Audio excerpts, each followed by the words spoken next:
All right, we're back for chapters 10, 11, and 12 today of A Boy Called Bat. Chapter 10, A Very Long Day. Bat was right. It was a long day. The rain that had been threatening came, and after they ate lunch, the students pulled on rain gear to splash in puddles. Bat did not like to get wet. He didn't like it at all. It made his clothes feel sticky and itchy and uncomfortable. Mr. Grayson knew that Bat didn't like to get wet, so even though the Sol Wet School philosophy said that students should go outside, rain or shine or snow, he asked Bat, "Would you like to spend recess helping me clean Baby Cake's enclosure?" "Yes," said Bat. Mr. Grayson got a trash bag and Bat scooped the old straw into it. Then they laid out a fresh batch of straw. It smelled like summertime and sunshine. Baby Cakes hopped over to the straw and sniffed it. "She looks happy," Mr. Grayson said. "She looks exactly the same as she always does," Bat answered. Mr. Grayson laughed. Grown-ups were always laughing at things that Bat didn't think were funny, but it didn't bother Bat very much when Mr. Grayson did it. Julio, a fourth grader, who everyone said was a natural athlete, came into the classroom. "Mr. Grayson," he said, "Principal Martinez wants to know if you're still going to teach yoga." Sure, Mr. Grayson said. "Tell her I'm all ready to start." Then he said, "Julio, I think you've grown a foot since the last time I saw you." Julio shrugged. "Not that much," he said, "but I've grown an inch since winter break." "I'm not surprised," Mr. Grayson said. "That was 3 months ago." Bat thought about the time as he followed Mr. Grayson to the yoga room and as he sat on his mat in the butterfly pose. 3 months, he guessed, could be a little bit of time or a really long time, depending on who you were. For instance, a monarch butterfly born in the summer lives only about 6 weeks, so 4 months would feel like forever. But a monarch butterfly born in the winter might live for 8 months, so 4 months would be just half its life. And if you were a boy with a skunk kit that you were only allowed to keep for 1 month, time was sure to pass much, much too quickly. Bat considered telling Mr. Grayson about the life cycle of the monarch butterfly, but the teacher was busy unlacing his orange high tops and getting ready to lead the group in yoga. He decided he would talk about monarch butterflies with Mr. Grayson later. There's Mr. Grayson getting ready for yoga. But the right later never happened. After yoga, they went back to the 3rd grade room for reading circle. After reading circle, they worked on their volcano projects, which Bat had not been looking forward to. Groups of 4 kids had to work together to build a volcano. Mr. Grayson called it collaborative art. Bat did not like collaboration. He liked to do things himself. That way, if something didn't turn out the way he wanted it to, there was no one else to be mad at. And if he wanted to take it apart and start over, no one could tell him not to. But Mr. Grayson wouldn't let Bat be a group of 1. The problem was that no one else in the group seemed to care as much as Bat did. 3 times before 2:45, when class was finally over for the day, Bat's group said, "Mr. Grayson, Bat won't let us help." "I don't need help," Bat told Jenny when she complained for a second time. "It's a group project," she said. "You have to let us help." Israel, who was in Bat's group, kept asking him all kinds of annoying questions like, "Hey Bat, do you think the lava is red enough? And Bat, can you pass me the paste?" Bat ignored the lava question, but about the paste, he said, "Glue works better than paste. The paste gets all weird and flaky when it dries." "Okay," said Israel. "Pass me the glue then." "I'm using the glue," Bat said. Things would go much more smoothly, Bat thought, if the other kids would stop asking questions and interfering, and just let him get on with the job. By the time Miss Kiko rang the end-of-day bell from the hallway, Bat's left eye felt twitchy. All he wanted to do was climb into Mom's car and go home to his own room.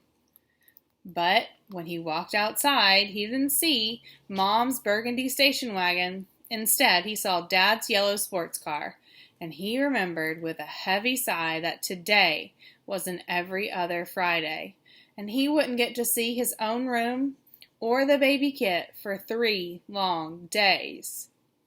If Bat were a mayfly, he wouldn't even live that long. Chapter 11, Apartment 2A. "Hi, Sport," said Dad. Bat didn't like being called Sport because he didn't like playing sports or watching sports. Bat liked being called Bat because he liked playing with animals and reading about animals and watching videos about animals. But Dad didn't like calling him Bat. When he wasn't calling Bat Sport, he always called him Bixby Alexander. "It's a great name," he liked to say. It was an okay name. Bat's first name, Bixby, had been his mom's last name before she got married. Now that she and Dad were divorced, she could have made it her last name again, but she kept Tam instead because, as she said, "I gave Bixby to you and you get to keep it."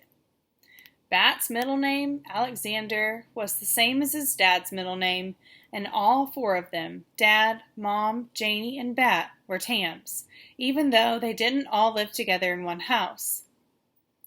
The rain had turned into a gentle mist, and Dad had his windshield wipers turned on to their lowest setting. "You know what we need on a chilly day like this?" Dad asked. "What?" Bat replied. "Well, I was thinking that, after we pick up your sister, we could all go to Coco's to get some hot chocolate. Do you like that idea?" Coco's was the name of Bat's favorite coffee shop downtown. It was nestled in between a bookstore that also sold stuffed animals and a shoe store. "Okay," said Bat. They drove under a little bridge and through downtown. Because of the rain, fewer bicyclists crowded the streets, and it didn't take Bat's dad very long to get to Janie's school. Bat recognized her right away. She was standing near the corner, wearing her bright yellow rain slicker. Bat admired the way she looked, like a shiny yellow sun. There's Janie, waiting for them. "Hi, Dad," said Janie. She tossed her backpack into the seat next to Bat and then slid into the front seat, slamming the door. "Hello, my girl. How was your day?" Bat relaxed in the back seat as Janie told Dad about her day. He didn't listen to the words of what she was saying, but he liked the way her voice went up and down like music. Dad's voice was nice, too. It was lower than Janie's, and it didn't go up and down very much. It was like a straight line. At Coco's, Bat spilled some of his hot chocolate on his shirt when he took off the lid to add cinnamon. There you can see him right there. "Be careful, Sport," said Dad, which was a dumb thing to say because the hot chocolate was already spilled and being careful now wouldn't unspill it. Bat couldn't enjoy the taste of his drink at all because the only thing he could think about was the wet, uncomfortable stain on his shirt. Dad's apartment was in a complex that had a pool and a workout room. Kids under 13 weren't allowed to use the workout equipment, which Bat thought was unfair. He really wanted to try the treadmill. The apartment was on the 2nd floor. There was an elevator, but Bat preferred to take the stairs. He liked them because there were 2 sets of 11 stairs, and 11 was his favorite number. One day, he would be 11, which felt like an exciting thing to be. At the top of the stairs, they turned right and walked around the corner. Then Dad unlocked the door of apartment 2A, and they all went inside. "Home, sweet home," said Dad. It didn't feel like home, and it didn't smell sweet. "It smells like onions in here," Janie said, wrinkling her nose. "That's because the slow cooker made dinner for us," Dad said. "Chili." Bat didn't like chili. Dad knew he didn't like it. Bat didn't like mushy foods except for oatmeal with brown sugar. "I don't like chili," Bat said. "Maybe you'll like it tonight," Dad answered. "I tried a new recipe." Unless the new recipe was for a chili that didn't include any chili, Bat would not like it. Bat sighed and shrugged off his backpack. It was going to be a long weekend. Chapter 12. Finally. On Monday afternoon, after Miss Kiko rang the bell, Bat walked outside as fast as he could without running. Running was not allowed in the school hallway. Bat couldn't wait to go home to his very own room. He couldn't wait to see the baby kit again. He had called Mom every day to ask about the kit, and she had called him each night to tell him a story before he went to sleep. But now, finally, he would get to see the kit and smell its fur and feed it with a dropper. And maybe Mom would even let him name the kit. He had thought all weekend about a good name, and he thought he finally had the perfect one. He couldn't wait to tell Mom. But Mom's burgundy station wagon wasn't in the line of waiting cars. Israel's mom was there in her tall blue van, and Jenny Pearson's grandmother was there in her little green bug. One by one, Bat watched his classmates climb into cars. Blue cars, white cars, black cars, clean cars, and dirty cars. No Mom car. Suddenly, Bat felt a hand on his shoulder. It was a man's hand with 3 silver rings. Mr. Grayson's hand. "Your mom must be running late, huh, Bat?" asked Mr. Grayson. Up close like this, Bat noticed a line of hard, short little hairs just sprouting above his teacher's upper lip. Was Mr. Grayson trying to grow a mustache? "Mr. Grayson," Bat said, "did you know that gorillas can catch human colds and other illnesses?" "Is that so?" said Mr. Grayson. "It is," said Bat. Sometimes when Bat was nervous about something, like right now, when he was nervous about where his mother was and why she was late, he thought about interesting animal facts. "Well, did you know," said Mr. Grayson, "that if you lift a kangaroo's tail off the ground, it can't hop?" "Yes," said Bat. "Doesn't everyone know that?" Mr. Grayson laughed. The stubby little hairs above his lip bobbed up and down. "Maybe so," he said. Bat considered whether he should tell Mr. Grayson that his mustache looked a lot like a caterpillar. But just then, Mom pulled up in her burgundy wagon. She waved and honked her normal 3 friendly honks. "There she is," said Mr. Grayson.